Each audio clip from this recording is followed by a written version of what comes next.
नमस्कार। आज सबसे पहले बात करते हैं जो सुप्रीम कोर्ट ने जो मणिपुर के केस में आज सुनवाई हुई, जिसमें डीजीपी भी मौजूद था और उसमें उन्होंने कुछ डायरेक्शंस पास किए हैं जो बहुत ही इनकरेजिंग हैं, जिससे कि स्टेट गवर्नमेंट की पकड़ बिल्कुल ढीली पड़ जाएगी।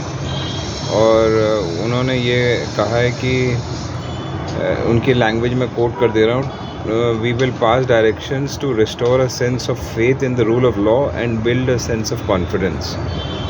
अब obviously they are talking about the people of Manipur, और इसको मैं लाइव लॉ की उससे पढ़ देता हूँ। The court said that it will constitute a committee of 3 former female high court judges to look at diverse aspects on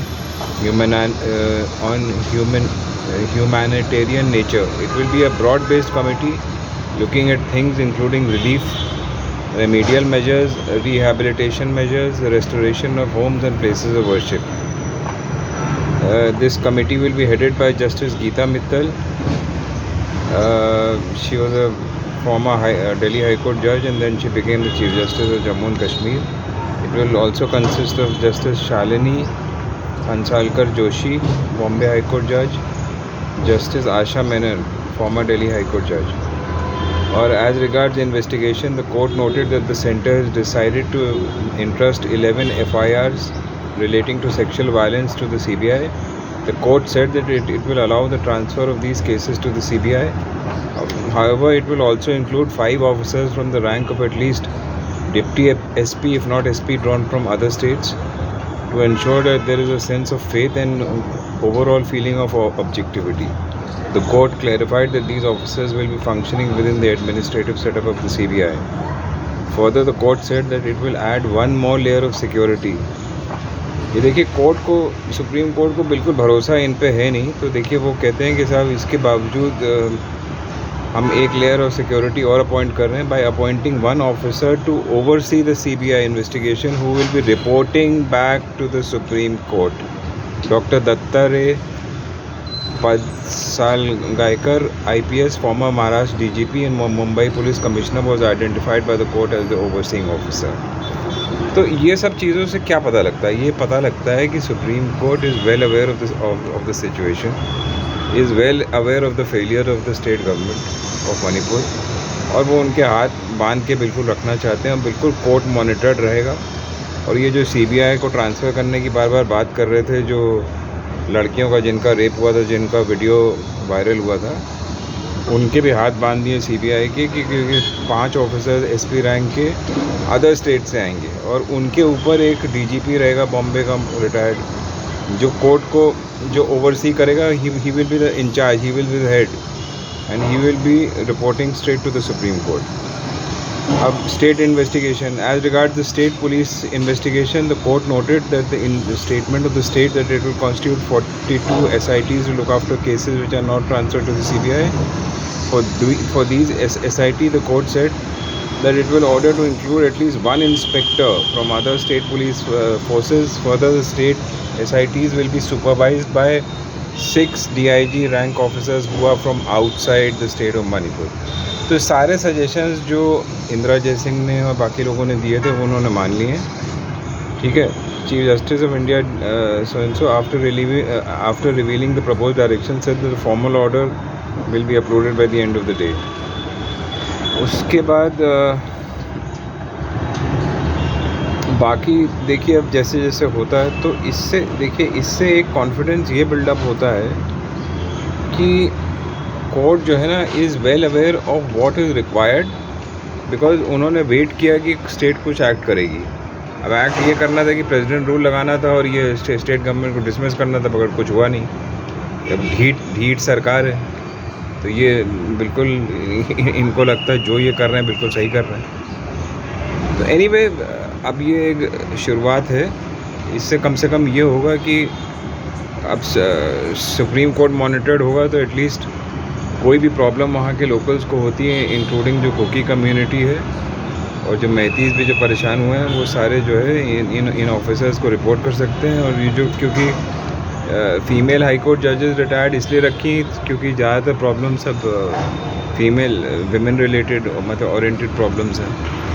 बहुत अच्छा, मैं तो बहुत इसको एक लैंडमार्क जजमेंट मानता हूँ। And this is a slap in the face of the Manipur government.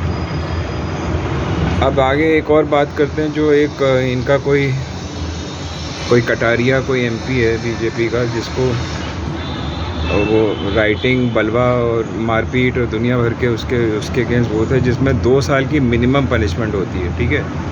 उसमें उसको 2 साल की मिनिमम पनिशमेंट मिल गई, तो भैया उसकी सदस्यता जाने का खतरा था ही।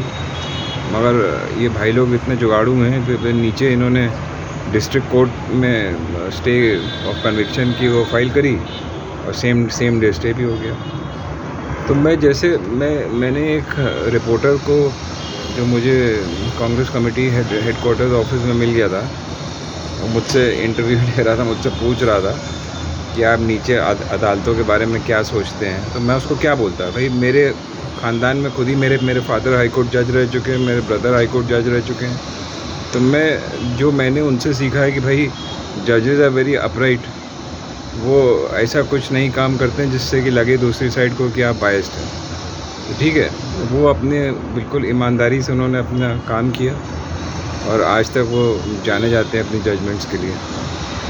तो मैं कोई जुडिशरी को यहाँ क्रिटिसाइज़ करने तो नहीं बैठा हूँ, बट ऑब्वियसली ज़माने बदल चुके हैं। अब वो जैसे मैंने उसको भी बोला था कि जुडिशरी को खुद ही ये तय करना है कि भाई देखिए, जब आप कुर्सी पे बैठ जाते हैं तो आपको क्या करना है। आपको बेसिकली जो तथ्य हैं आपके सामने, फैक्ट्स हैं और जो लॉ साइटेड है, उसको देख के आपको डिसीजन देना है, और कोई कंसिडरेशन होने का तो सवाल ही नहीं उठता है। वही मैं हर जज से उम्मीद करता हूँ, और वह जज वकील से भी यही उम्मीद करता है कि वो कोर्ट को गुमराह नहीं करेगा।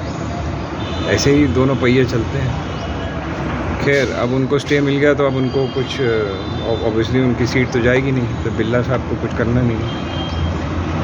और तीसरी बात की, जो राहुल गांधी साहब की सदस्यता आज वापस हो गई।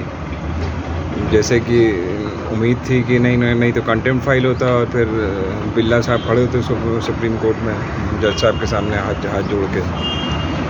तो चलिए, उससे बच गए। बहरहाल इतनी खुशी थी सबके चेहरे पे सिवाय बीजेपी वालों के, और वो अभी तक अपना फालतू की। तो मैं जैसे कहता हूँ ना, देखिए, BJP is not a party, it's a virus, it's a cancer.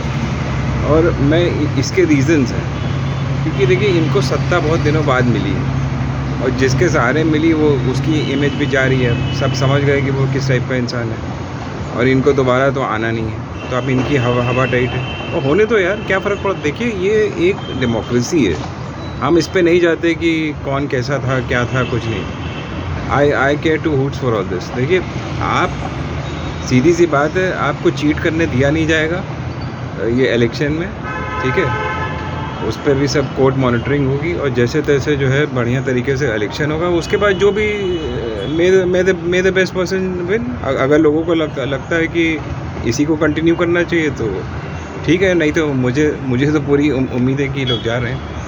चलिए ठीक है, देखते हैं, उसके बारे में फिर कभी बात करेंगे। जय हिंद, जय भारत।